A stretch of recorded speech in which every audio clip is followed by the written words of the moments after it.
Mời anh chị em cùng song ca mùa mưa đi qua.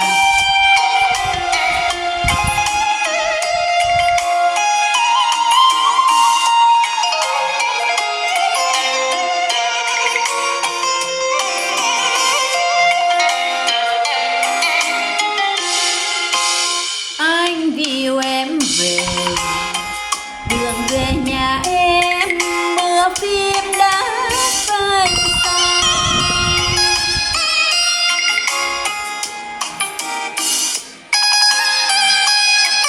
Mưa nhàn mưa nhỏ mưa đổ mưa.